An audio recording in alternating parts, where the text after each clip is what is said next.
Guys, we are going to start section 3.2, and this is talking about transversals and parallel lines. So similar to what we did in 3.1, we're going to have two lines cut by a transversal. So when two parallel lines are cut by a transversal, which of the resulting pairs of angles are congruent? So we're going to use properties of parallel lines, and we're going to solve real-life problems. What is important to note about this section, it's the exact same as 3.1, except in 3.1 we had two lines cut by a transversal, and those two lines did not have to be parallel.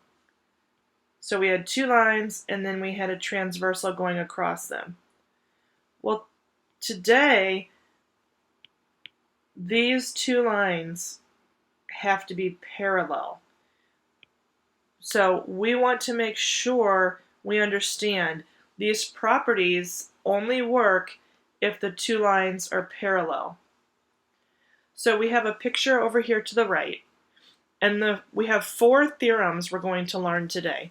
The first one is called corresponding angles theorem. And it says if two parallel lines are cut by a transversal, then the pairs of corresponding angles are congruent. So let's highlight a little bit here. Parallel lines are the two lines right here with the little red arrows. Remember how these arrows indicate these two lines are parallel? And then the transversal is the single line that goes across them. And what that's saying is the corresponding angles are congruent. So if we remember what our corresponding angles are, they are the angles that share the same position. So they give us a couple examples here. They say 2 and 6.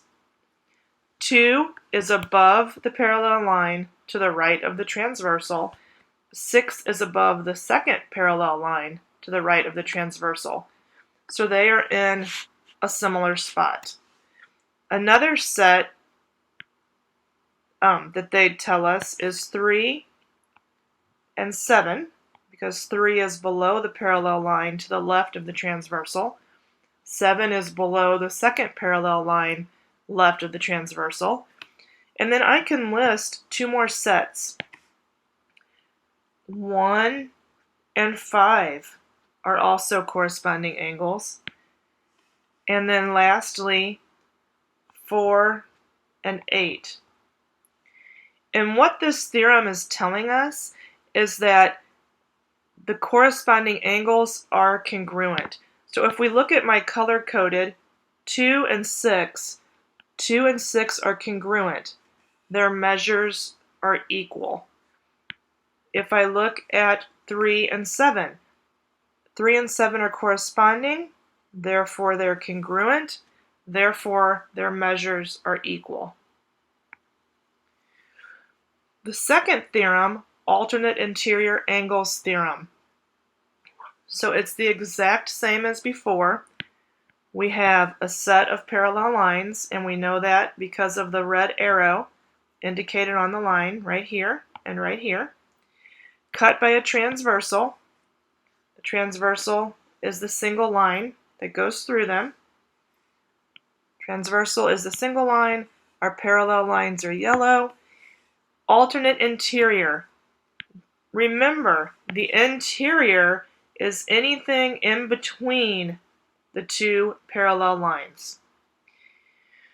So alternate, opposite sides of the transversal, those are also congruent.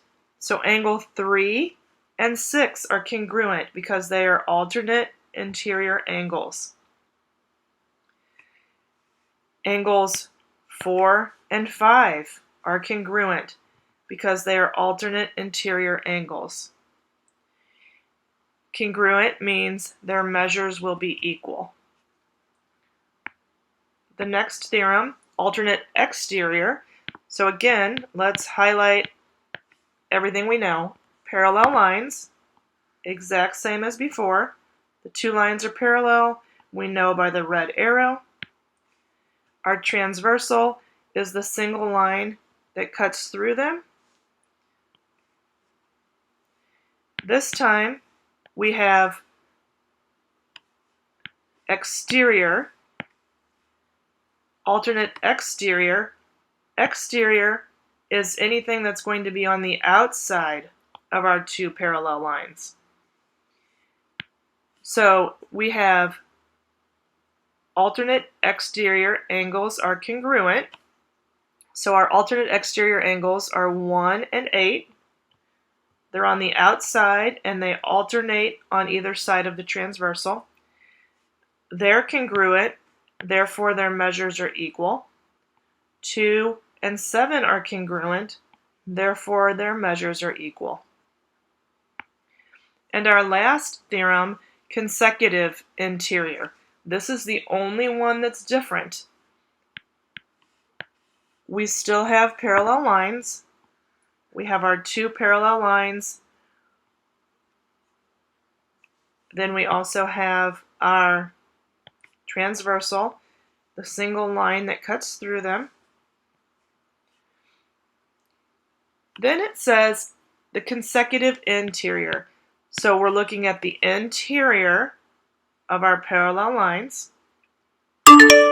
Consecutive means they're on the same side of the transversal.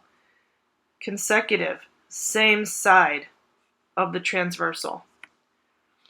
So in the diagram, 3 and 5 are interior, same side of transversal. And our next set are 4 and 6. Same side of the transversal, interior. What's different about those? You can tell by looking at them. Let's take a look at 3. 3 is acute, 5 is obtuse. They are not congruent, they are supplementary. So the difference, all of our properties talk about angles being congruent except consecutive interior. Consecutive interior means the measure of our two consecutive interior angles are supplementary. They equal 180 degrees.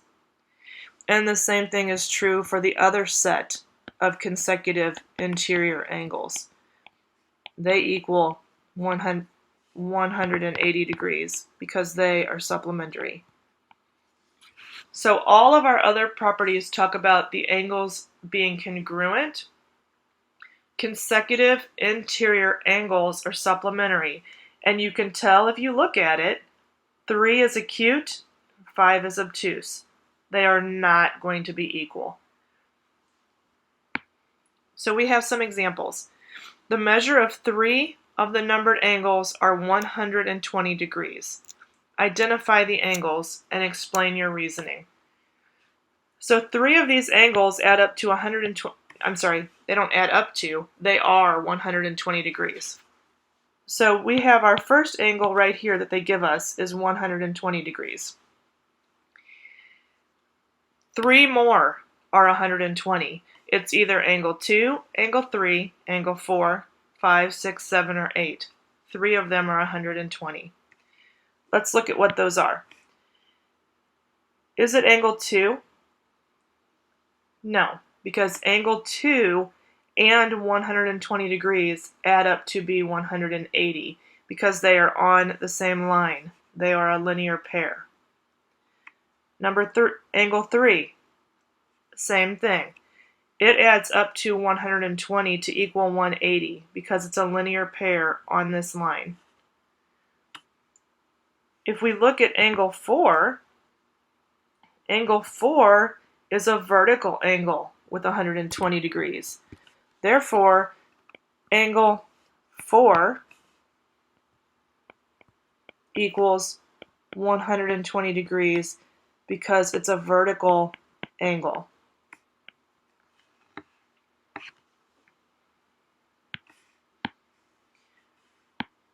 So let's look at the next. We need two more. Well, we learned from our theorem that alternate exterior angles are congruent. 8 and 120 degrees are alternate exterior. They are congruent. Therefore, angle 8 equals 120 degrees because alternate exterior angles are congruent. And then we have the same idea on the right side. We have 8 and 5 are vertical angles. Therefore, angle 5 is also 120 degrees because it is a vertical angle.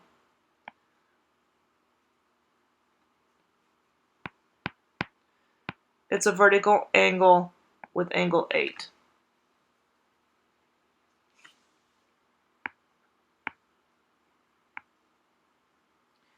Example 2. Find the value of x. There's several things happening here. Number 1, we know these two lines are parallel because of our red arrows. So we can use all the theorems we learned today. We know that angle 4 and x plus 5, they're consecutive. Let me write this down.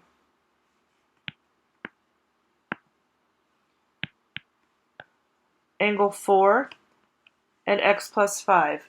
So we have angle 4 and x plus 5 are consecutive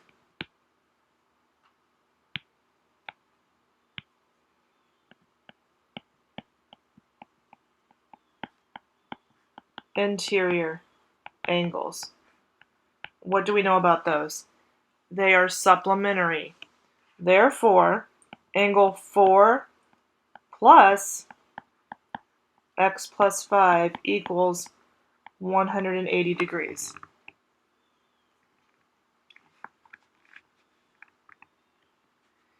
So I am missing some information here because I can't solve this by just using angle 4. I need a number in there. I need a degree measure. How do I find what angle 4 equals? Well, angle 4 is here, and I have 115 opposite of it. I have two lines that intersect, so I know that the measure of angle 4 is equal to 115 degrees because they are vertical angles. So I can substitute 115 in for angle 4. And now I have an equation that I can solve. So I'm going to combine like terms, and I have 115 plus 5 gives me 120 degrees, plus x equals 180. Subtract 120 from both sides, and I end up with x equals 60.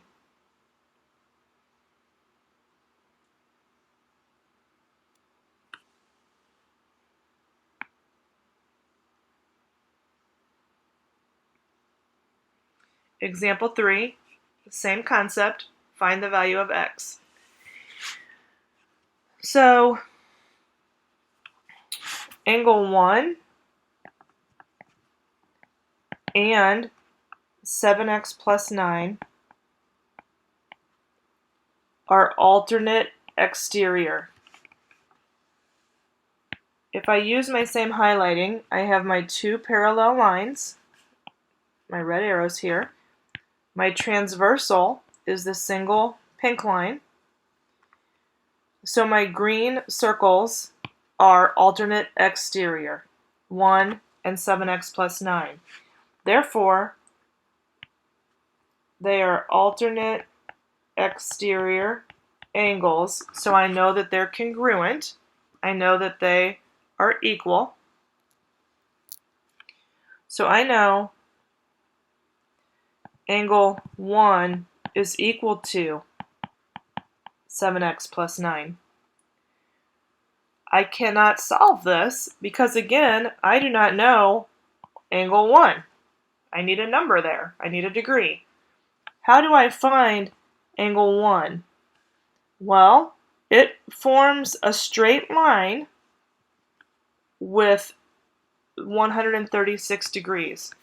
Therefore, I know the measure of angle 1 plus 136 equal 180 because they are supplementary, because they form a straight line. They are a linear pair.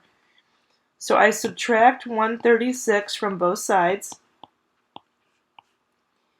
and I end up with 44. So the measure of angle 1 is 44.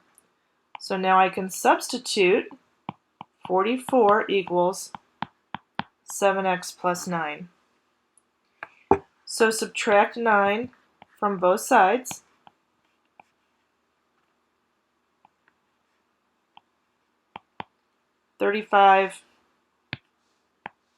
I end up with 35 equals 7x.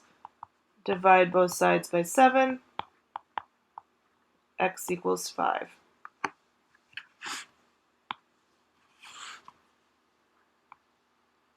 Example 4. When sunlight enters a drop of rain, different colors of light leave the drop at different angles. This process is what makes a rainbow. For violet light, the measure of angle 2 is 40 degrees. What is the measure of angle 1? Well, we have two arrows right here. So our yellow lines are our parallel lines. And we have a line cutting through our two parallel lines right here. This is our transversal. So I have two parallel lines cut with a transversal, and at angle 2 and angle 1. Well, if I look at my parallel lines, here is the interior. So 2 and 1 are on opposite sides of the transversal, so they are alternate interior angles. They are congruent because of our theorem. So I know the measure of angle 1 is also 40 degrees. Angle 2 is 40 degrees. By alternate interior angles are congruent theorem, angle 1 is also 40 degrees. So I know because of alternate interior angles theorem.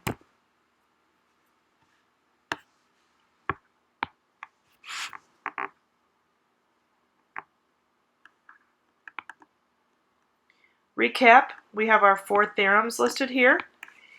And basically you have to look at this as a puzzle. And you have all these pieces out there now.